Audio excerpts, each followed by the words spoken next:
Hello दोस्तों, welcome to my YouTube channel एक्सेलन।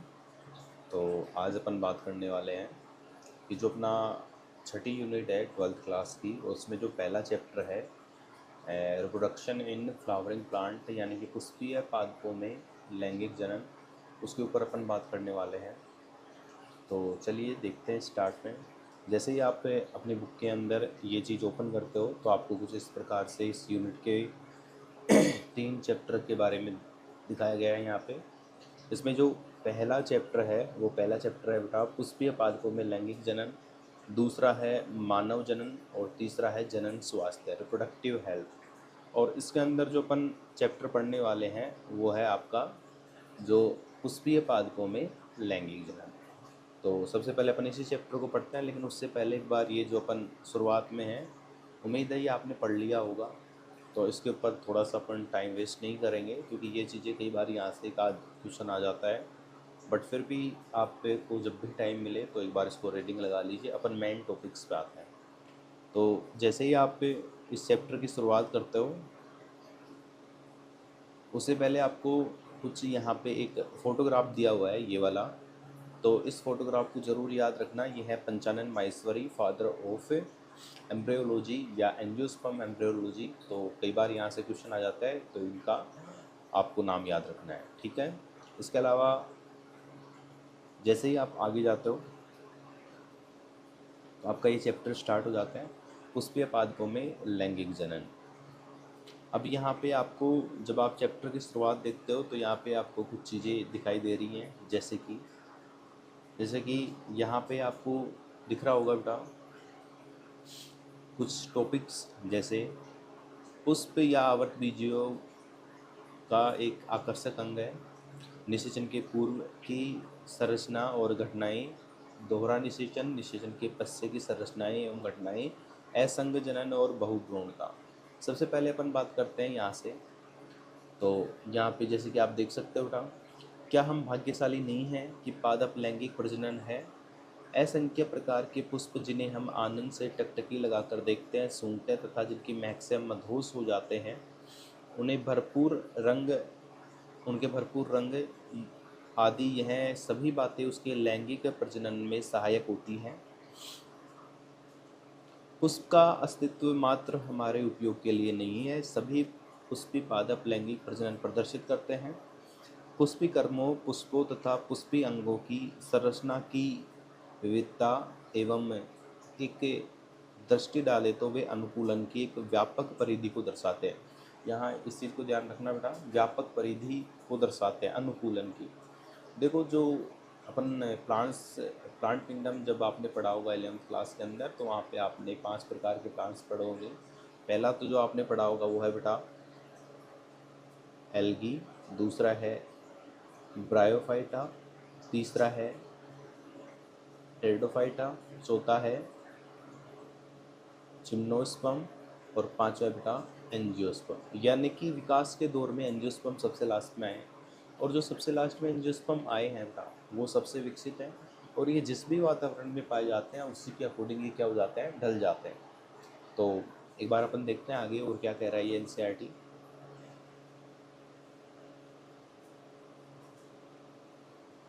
ताकि लैंगिक जनन का अंतिम उत्पाद फल और बीज की संरचना सुनिश्चित हो सके, आइए इस अध्याय में आकार की संरचना एवं पुष्पी पादपों में लैंगिक जनन के प्रक्रम को समझे। तो ये जो पुष्प जो बनता है, ये आखिर क्यों बनता है, ताकि लैंगिक जनन जो होता है सेक्सुअल रिप्रोडक्शन वो कंफर्म हो सके।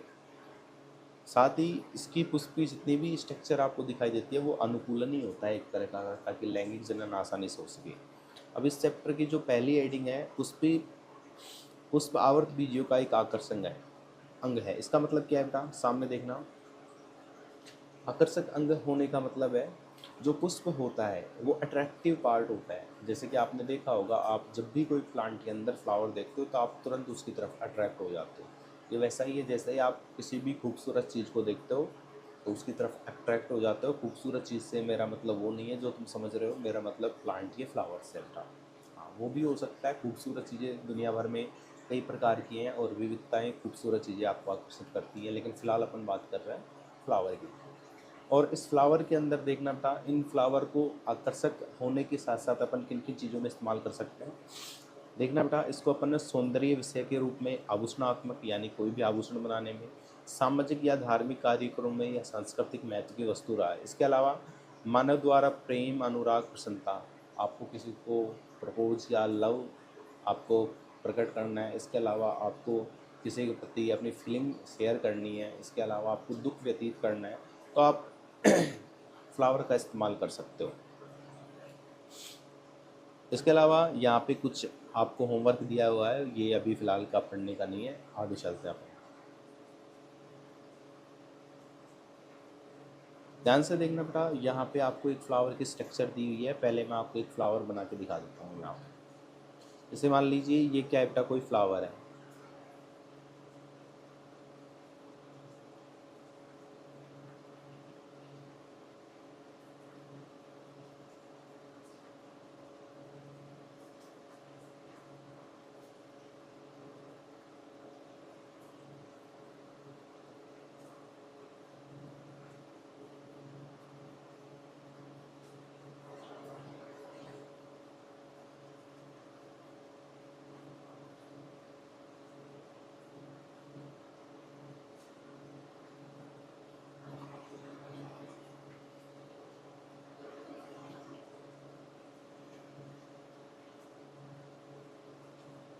ये सामने आपके एक फ्लावर दिया हुआ है बेटा। तो सबसे पहले अपन इसकी बात करते हैं। इसके अंदर ये जो पार्ट आपको दिख रहा है, ये क्या है इसका, ये इसका फीमेल पार्ट, जिसको आप क्या बोलते हो बेटा, फीमेल पार्ट को आप गाइनोसियम या फिर आप इसको क्या बोलते हो बेटा, जायांग बोलते हो। हिंदी में क्या बोलते हो, जायांग बोलते हो।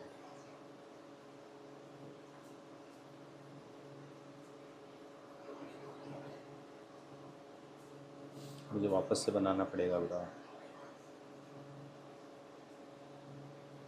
चलो एक बार वापस से बनाते हैं। साइज सही नहीं बना था इसलिए वो चला गया।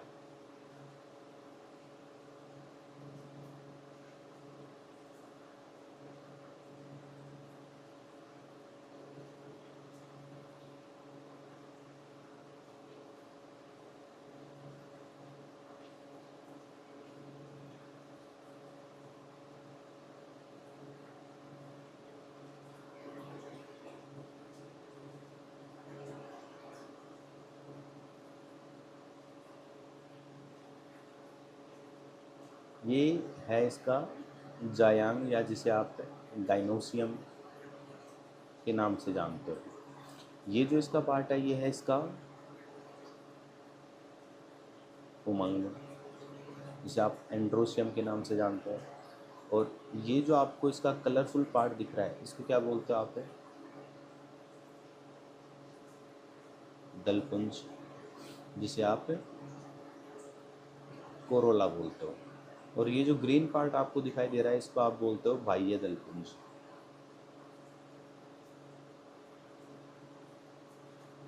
जिसको आप कैलेक्स बोलते हो।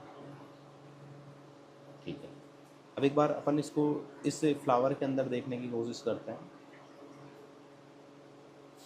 जैसे ये जो जायांग आपको दिखाई दे रहा है, इसमें 3 पार्ट होते हैं बेटा। ये वाला तो हो गया इसका स्टिग्मा, ये वाला हो गया इसका स्टाइल, और ये वाला हो गया इसका ओवरी या अंडाशय। जैसे कि यहाँ पे दिया गया है, ये तो हो गया वर्तिकाग्र स्टिग्मा, ये हो गया स्टाइल, और ये वाला हो गया इसका ओवरी वाला पार्ट। ये जो आपका इसका बाह्य दल दिख रहा है, जिसको आपने बोला कैलेक्स। ये जो आपको येलो कलर के दिखाई दे रहे हैं, जिनको आपने पंखुड़ी कहा है, इनको आप क्या बोलते हो बेटा, कोरोला। इसके अलावा ये जो आपको दिखाई दे रहे हैं, ये छोटे छोटे जो आपको दिखाई दे रहा है, ये क्या है, इसमें पुमंग है। और बीच में ये वाला जो पार्ट आपको दिखाई दे रहा है, ये है इसका जयांग। तो चलिए आगे चलते हैं अपन। अगर आप मैं थोड़ा सा जल्दी चल रहा हूँ तो आप इस वीडियो को पॉज करके फिर समझ सकते हो। सबसे पहले बात करते हैं बेटा निषेचन के पूर्व की घटनाएं। निषेचन के पूर्व की घटनाएं कौन कौन सी होती हैं, एक बार देखना। निषेचन की पूर्व की घटनाएं, एक बार इसको पढ़ लेते हैं फटाक से। पादपों में वास्तविक रूप से पुष्प विकसित होने से पूर्व यह तय हो जाता है कि पादप में पुष्प आने वाले हैं। अनेक हार्मोनल तथा संरचनात्मक परिवर्तनों की शुरुआत होने लगती है, जिसके फलस्वरूप अधिकाधिक या फ्लोरल प्रिमोडियल या प्राइमोडियल के मध्य विभेदन एवं अग्रिम विकास प्रारंभ होते हैं। पुष्पक्रम की रचना होती है जो पुष्पी कलिकाएं और बाद में पुष्प को धारण कर लेती है। पुष्प में नर तथा मादक संरचनाएं तथा जायांग विभेदित एवं विकसित रहती हैं। आप यदि याद करें तो पुष्पों से आप यदि याद करें तो पुष्पों से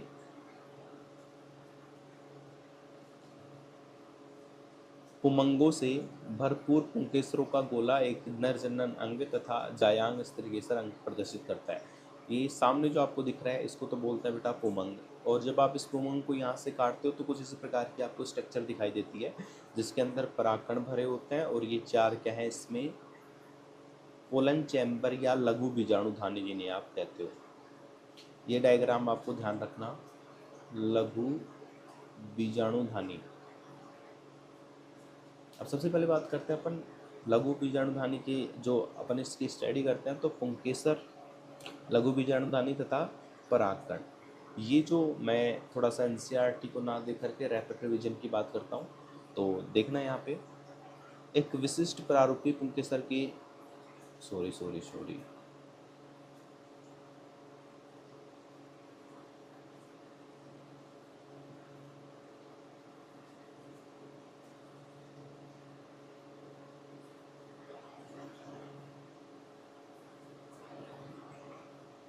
हाँ, यहाँ देखना बेटा, एक विशिष्ट प्रारूपी पुंकेसर दो भागों में व्यक्त रहता है।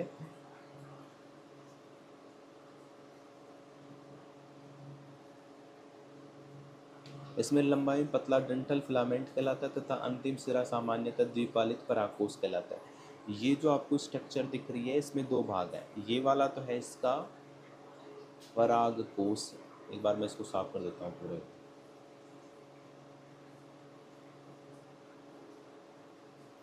ये वाला हिस्सा तो क्या है इसका परागकोश। और इस परागकोश को क्या बोलते हैं इंग्लिश में, एंथर बोलते हैं। और ये जो नीचे आपको दिख रहा है इसको बोलते हैं फिलामेंट या फिर इसको बोलते हैं बेटा तंतु। आगे देखते हैं, तंतु का समीपस्थ छोर पुष्प के पुष्पासन से।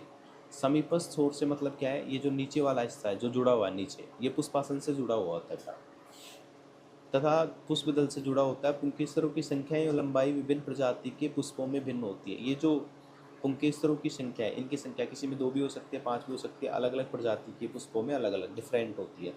अगर आप 10 पुष्पों के प्रत्येक भिन्न प्रजाति के एक एक पुंकेसर एकत्रित करें और उन्हें एक स्लाइड पर रखें तो आप देखेंगे कि इनमें आकार में बहुत भिन्नता होती है, मतलब इनकी साइज अलग अलग होती है, तो आप जानते हो। जो प्रकृति में विद्यमान है, एक विच्छेदन सूक्ष्म दृष्टि से प्रत्येक पुंकेसर का सावधानी पूर्वक अवलोकन तथा स्पष्ट चित्र के माध्यम से विभिन्न पुष्पों में परागकोश के जुड़ाव एवं आकार की व्यापकता को समझा। आगे देखते हैं,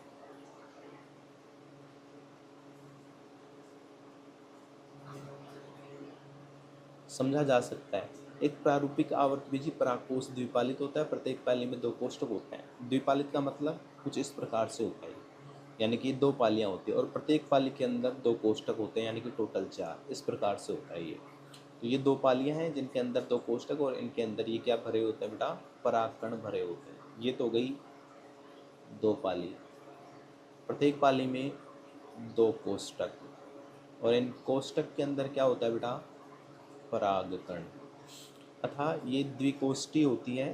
प्राय एक अनुलंब खांच प्रवर्धक कोष्ठक को अलग करते हुए एक लंबवत गुजरता है। लंबवत कैसे गुजरता है, ये बीचों बीच आपको डायग्राम के अंदर दिखाने की कोशिश करता हूँ मैं। ये ऊपर नहीं जाएगा, वो अभी देखा था अपन ने ऊपर, वहाँ पे दिख जाएगा आपको। आइए परागकोश के अनुप्रस्थ काट में विभिन्न परागकोश के उत्तक को अन्य अनेक संयोजनों को समझे। एक परागकोश द्विपालित प्रकृति परागकोश के अनुप्रस्थ काट में बहुत पृथक सुव्यक्त होती है। परागकोश एक 4 दिशीय यानी चतुकोणीय संरचना होती है जिसमें 4 कोनों पर लघु बीजाणुधानी समाहित होती है, जो प्रत्येक पाली में 2 होती है।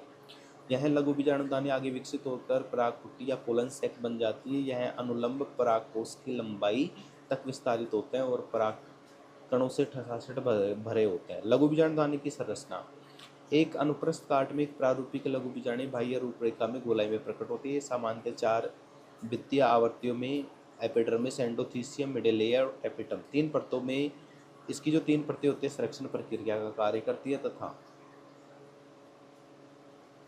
तथा परागकोश के स्फुटन में मदद करती है। मदद कर परागकण अवमुक्त करती है। इसकी सबसे आंतरिक परत टेपिटम होती है। यह विकासशील, यहाँ से क्वेश्चन आता है बेटा, विकासशील परागकणों को पोषण देती है। टेपिटम की कोशिकाएं सघन जीवद्रव्य साइटोप्लाज्म से भरी होती है और सामान्यतः एक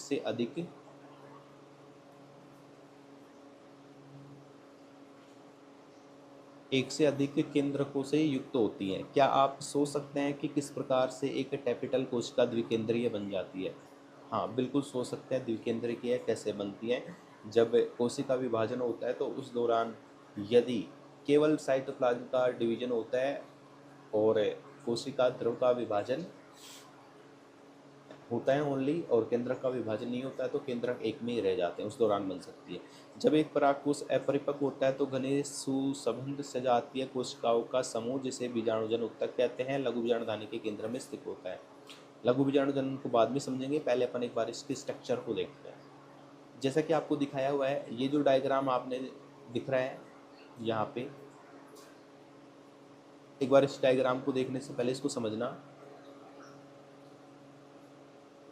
ये क्या है? एक परागकोश है जिसके अंदर आपको 2 पालियां और 4 कोष्ठक दिखाई दे रहे हैं और प्रत्येक कोष्ठक के अंदर आपको पोलन ग्रेन, यानी कि ये कुछ इस प्रकार से है।